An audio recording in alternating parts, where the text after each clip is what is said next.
Onassis Foundation.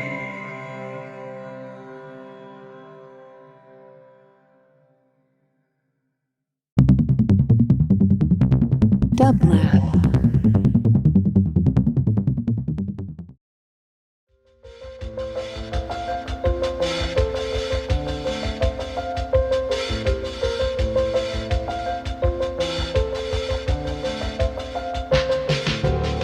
Welcome to the Quarantine Tapes, a daily podcast from Onassis LA and Dublab. Hosted by Paul Holdengräber, this series chronicles shifting paradigms in the era of social distancing.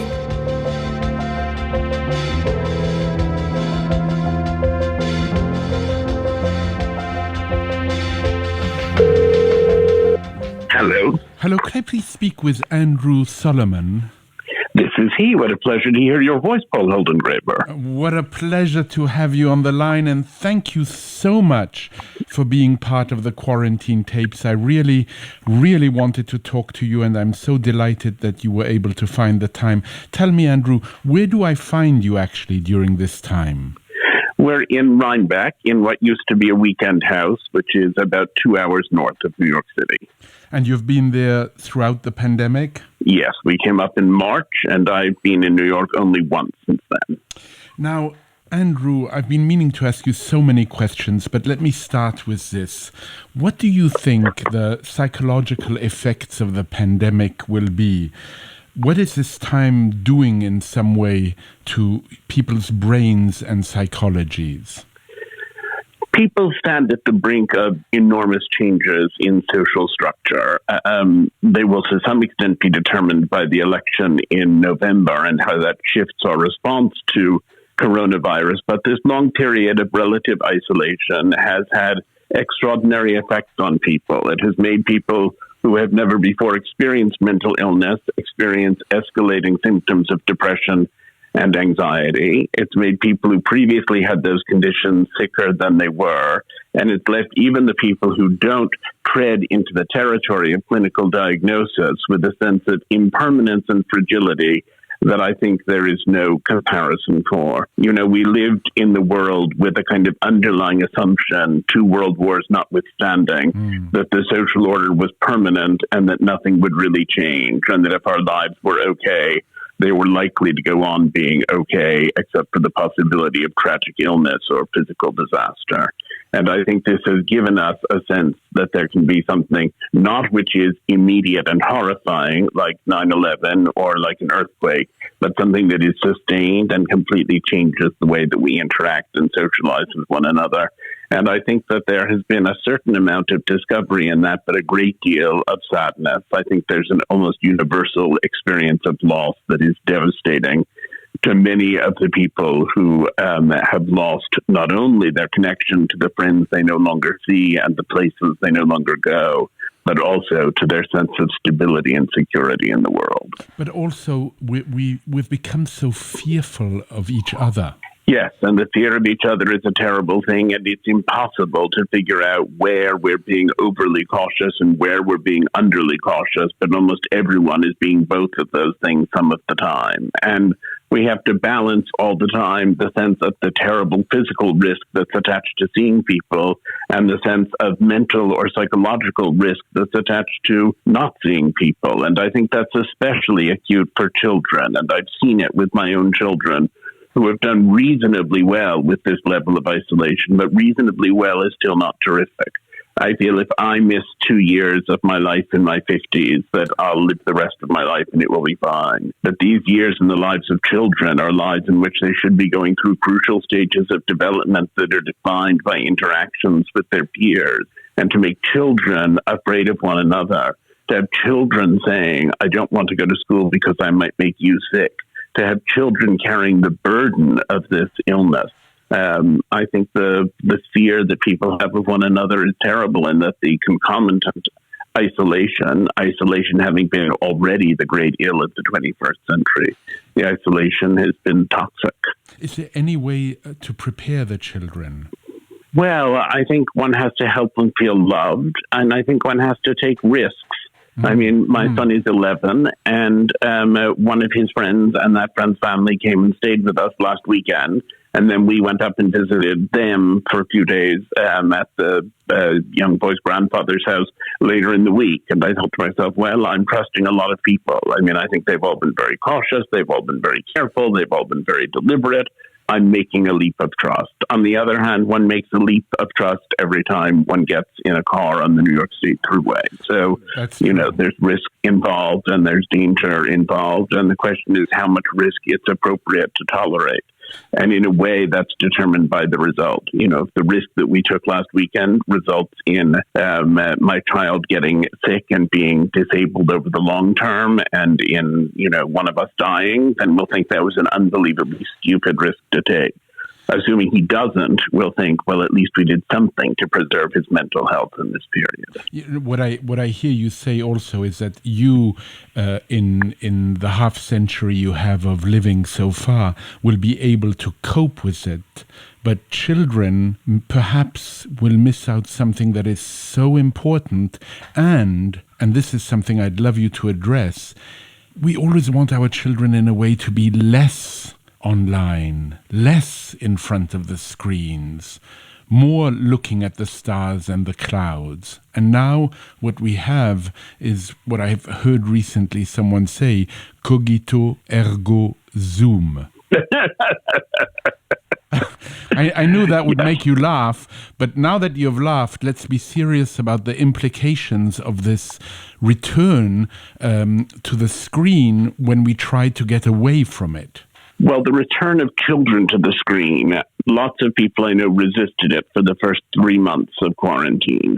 And then as quarantine became longer and longer and lockdown continued and social isolation continued, we all sort of gave up and said, look, I want you to read some books and I want you to come for a walk. But if you actually want to spend 4 hours staring at that screen and playing a game and it keeps you happy, then you go ahead and do it. And so I think children are spending far too much time online. My own children are spending far too much time online, and I feel strongly about it.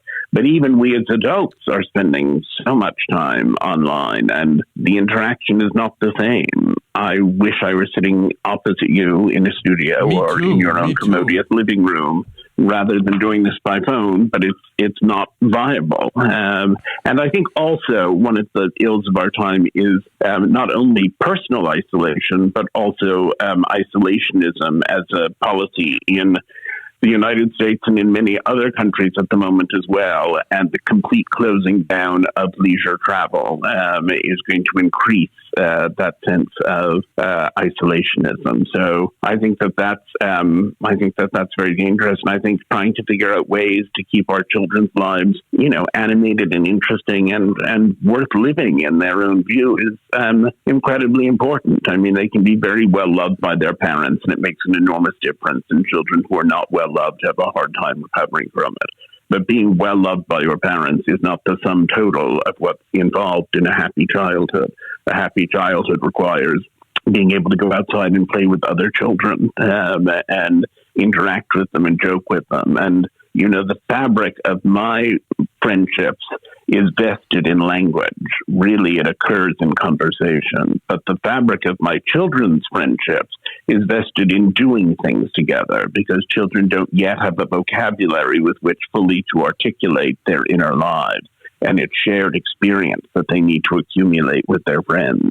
And so while my friendships can be sort of coaxed along through phone calls and Zoom calls, I feel that theirs can't in the same way, and they'll have to be completely reconstructed on the other side of this. I think so often of this comment of Adam Phillips, a psychoanalyst and critic and writer I so much admire, as you know, who said, and I think it's true about children as much as it is about adults, you can't tickle yourself. We need others. Yes.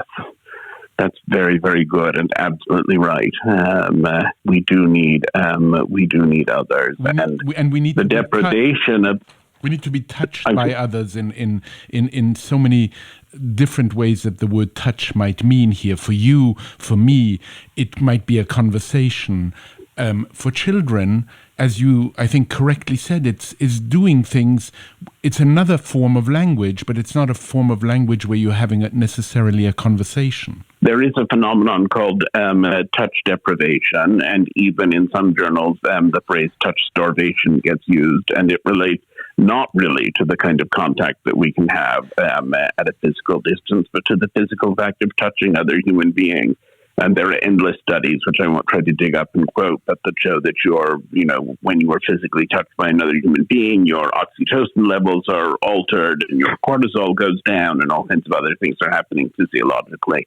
I have many friends who are either single or who, for various reasons, ended up quarantining in different places than their spouses or their children, and who really have hardly touched anyone or been touched by anyone over this whole long period. And I think that is not only, sort of sad. It's not just that they miss it. I think it actually has chemical consequences in the brain as well as psychodynamic ones. You recently said about the rise in mental health complaints since the pandemic began. You wrote, if 40% of Americans are experiencing this, it's difficult for it to remain stigmatized in the way that it did when it was a lower percentage.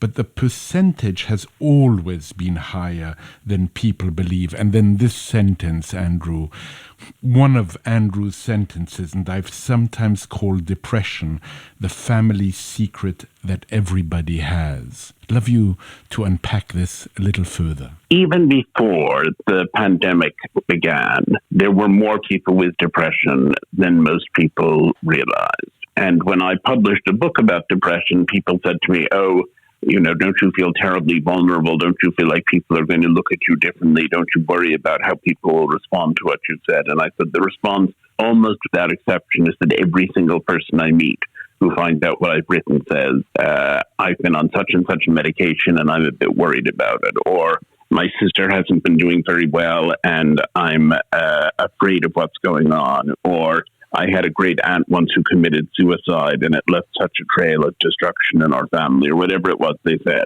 I just found that there was much more depression out there than people realized, and that the response almost universally to someone who was willing to talk about it openly was to share painful stories. But that was then. Now, the number of people who are experiencing symptoms of clinical depression is much, much, much higher because of the various factors that you and I have just been discussing, and others besides, the factor of terrible loss when people have died and the loss of economic security that plagues such a large part of the population worldwide at this point. And so many people who had some degree of vulnerability to depression that had never before been triggered have now had it triggered and are really in a state of depression. And yet many of them won't seek treatment, either because they don't know how, or because they don't understand that what they have is in part a clinical condition that would be subject to amelioration, or because they don't have the insurance or whatever it is that they need to pay for it. And so a large number of people are going around with untreated and really quite pronounced depression. And that is never a healthy move for society. The people who are depressed will be less economically productive for the society as a whole. They will be less well able to take care of their children or their parents or whomever they need to take care of. They will be altogether less functional in the world. They will also be suffering terribly, and there is a moral imperative to mitigate the suffering that exists in the world, and we aren't rising to it. In China, when the whole thing began in Wuhan, they brought in thousands of mental health workers to help people in Wuhan to deal with what was happening. In the United States, mental health is treated as a sort of self-indulgence at the leisure class, and it's shunted away, and nobody is bothering to engage, except for some good-hearted organizations. But nobody at the official government level is trying to engage with the secondary crisis of this time of pandemic. And also, the word we didn't use enough here is the word stigma. And I'm curious, if you were to imagine, let us say for a moment, you were put in a position where you actually could change or better the healthcare system as it pertains to mental health. What would you do? Well, in the first place, I would institute programs of aggressive outreach, because at the moment, the only people who get treated are the ones who self-identify as depressed. And by and large, people who are going through difficult times don't recognize when the grief that is occasioned by those times has spilled over into mental illness. I would do whatever could be done to, if not erase the stigma, at least reduce the stigma around mental health treatment. I had a letter just yesterday from a desperate mother who said, my son has had all of these problems, but he keeps saying he wants to handle them on his own and he doesn't want to get treatment. And I just thought, for heaven's sakes, life is short. Go and get the treatment. We're in the middle of a pandemic, and you can sort of drop it later on if you decide you don't like it or that it isn't helping you. But this resistance to acknowledging or recognizing the condition and then to doing what's necessary to get treatment for it, I think is a hideous carbuncle on the face of our nation. Andrew, you've suffered what I will call two tremendous losses in the past year. One, a professor you dearly loved and a great critic, and another, Dr. F., the psychoanalyst you had for a quarter of a century. I'd like to begin with Harold Bloom, who mattered to you greatly.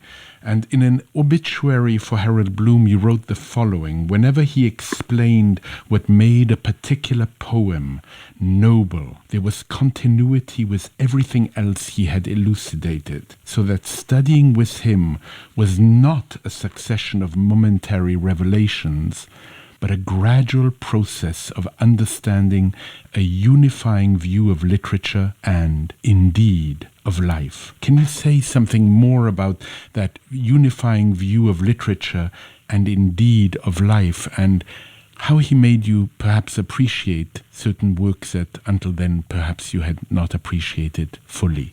We find ourselves in a moment when the idea of greatness is itself very much stigmatized, and when it is recognized as unjust that some achieve greatness and some don't. And when there is an attempt to rewrite, to eliminate really the canon and to rewrite the academic curriculum so that it's reflective of the experience of ordinary people in ordinary times. And it is true that the experience of ordinary people is an important lens on history and is a way in which it is important to engage with the society we're in. But Bloom was an unapologetic believer that there was genius in the world, that genius was profoundly beautiful, and that giving more people access to that genius than might otherwise have had it was a life's calling. And I would walk into a class that he was teaching thinking,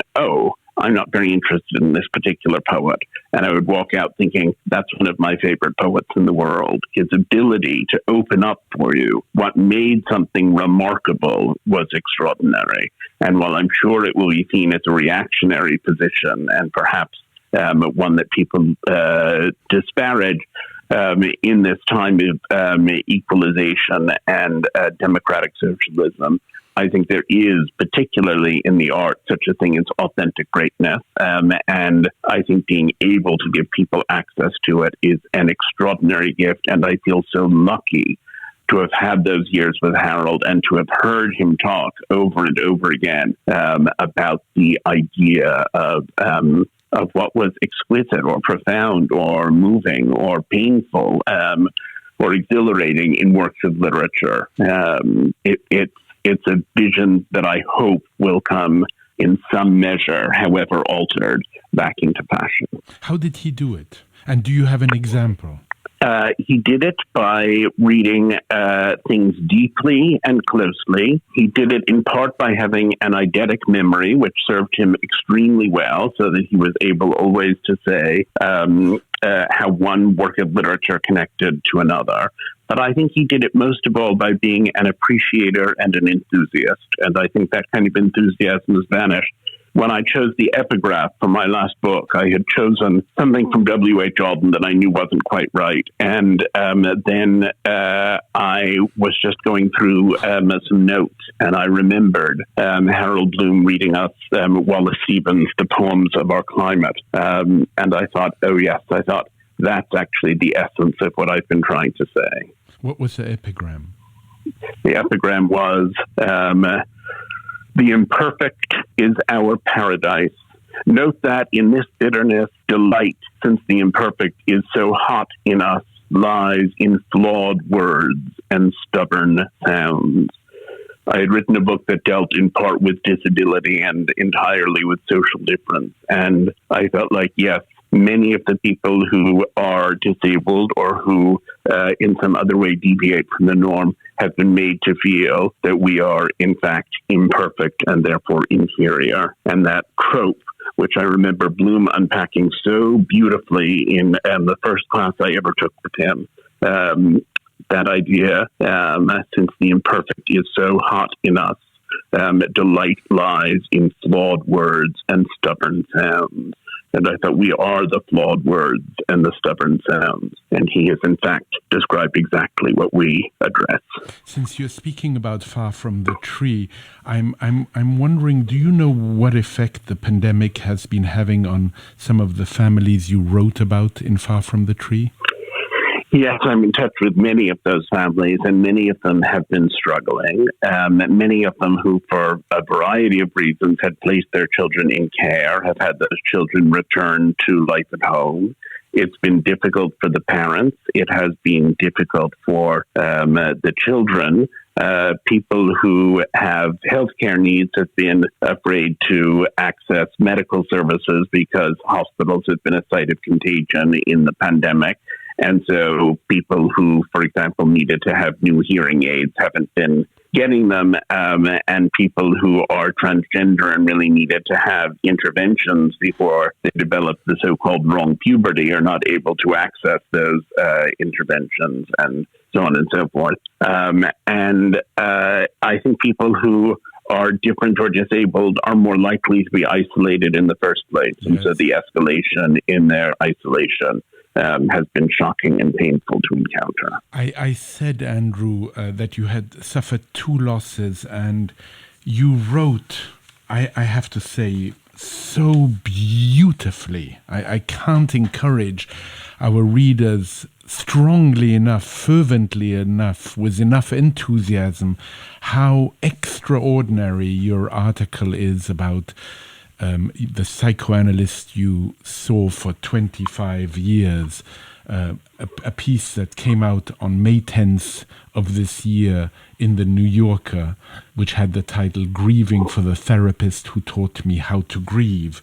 And you say in it, I miss him with all my heart, but I know that what I feel is grief and not despair. Perhaps you could help us understand what that distinction is, and please talk about Dr. F.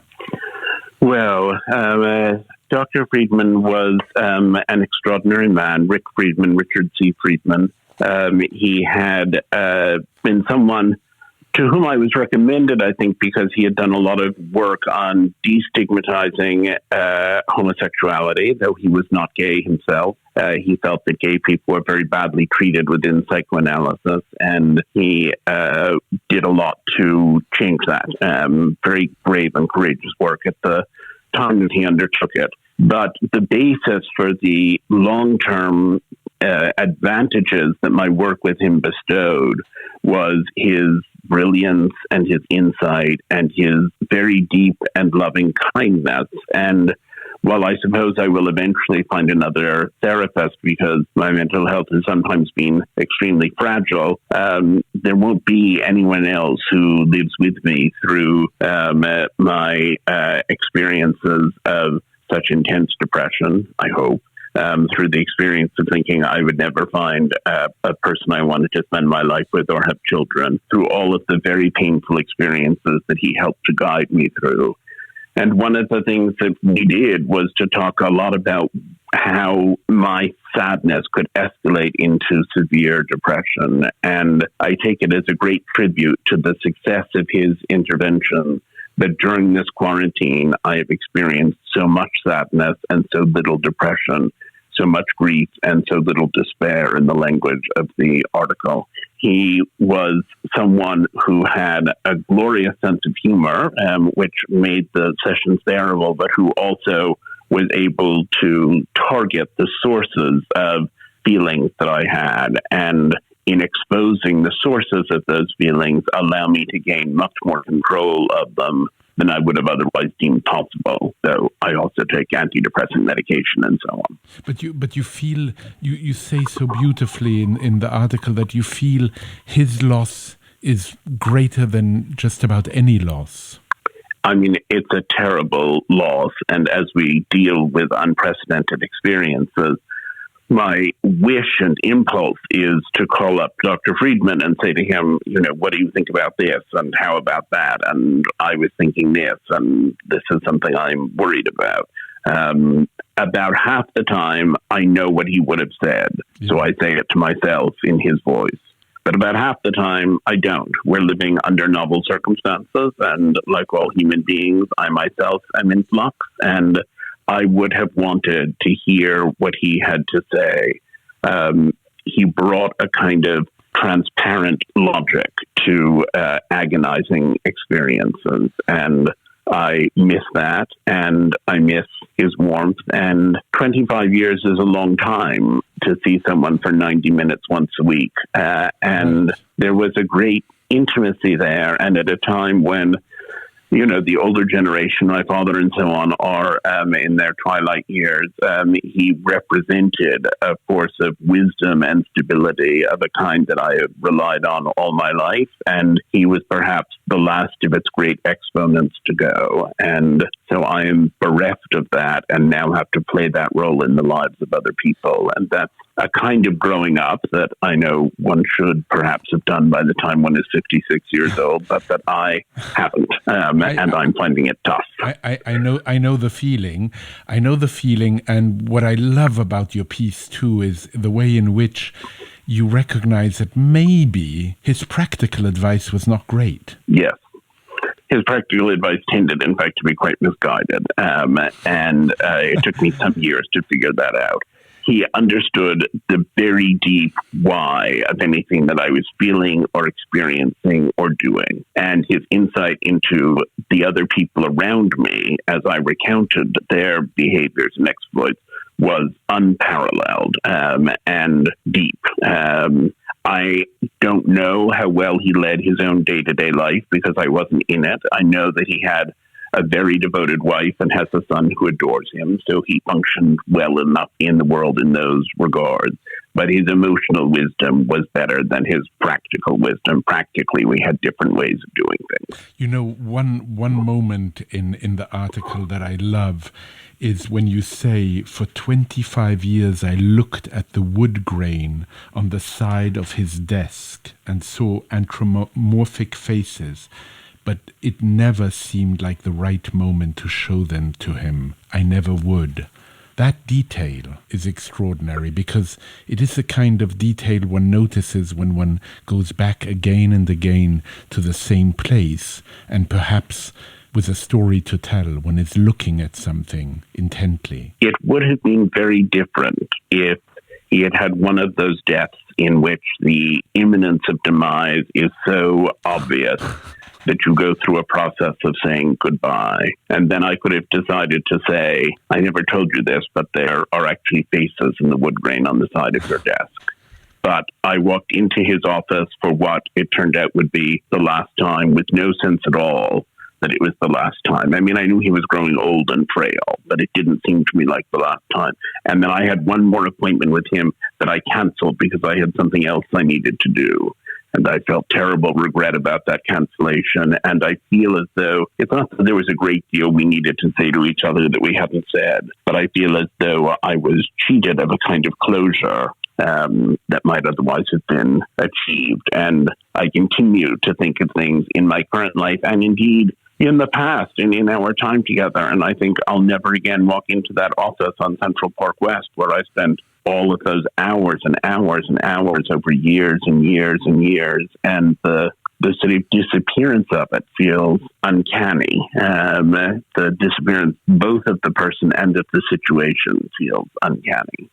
Andrew, what a pleasure it's been to speak to you. Really, it always is, unfailingly. Well, thank you. A joy for me every time. Thank you very much, and I hope that soon enough I won't only be able to give you a virtual hug. Good. A virtual hug to you, Paul. Bye-bye. Bye. To support this show and Dublab's progressive programming, go to dublab.com/support.